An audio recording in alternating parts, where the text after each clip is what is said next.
I'll give you a brief backdrop of the entire matter. Earlier, we had filed a petition in 2017 apprising the court about the massive defacement of both public and private properties across Delhi.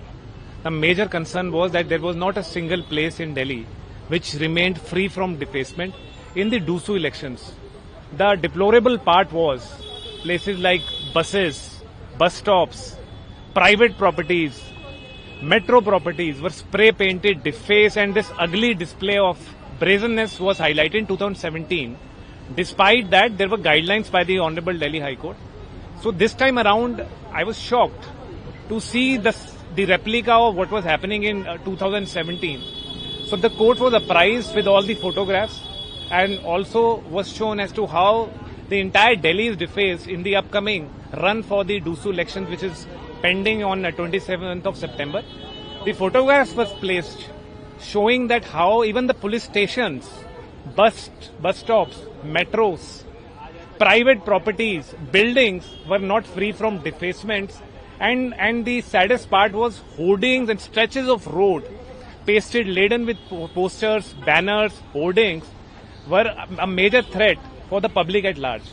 The court took serious note of these strange and brazen display of power and corruption by the prospective DUSU candidates, and then had reprimanded the authorities as well as had sought reasons from the Delhi University as well as the Chief Election Commissioner as to what is being done, why the orders have not been followed.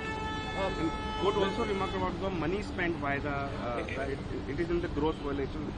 When the Honorable Court had confronted the learned election officer as to how much money he assumes would be spent during the course of elections and for improving these properties, he conceded that it is not less than crores of rupees that is going to be spent to correct these properties, which is a very sad state of affairs. Mr. Manchanda, a very critical observation came in from the court when it went on to say that it's a festival of democracy, but it seems like it's a festival where money laundering takes place. What backdrop was it that these observations came in from the Delhi High Court? As I said, that there are clear guidelines of the Honorable High Court saying that defacement of public property is not only an offence, but would immediately lead to their disqualification.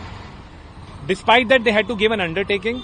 In that undertaking, they have to specifically mention that if they deface the property and as to what are the provisions of defacement and to how it would lead or invite punitive measures.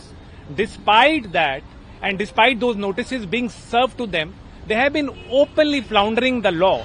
In this context, the court was extremely aghast that knowing and having given an undertaking and yet you people are brazenly violating the law. Thank you so much.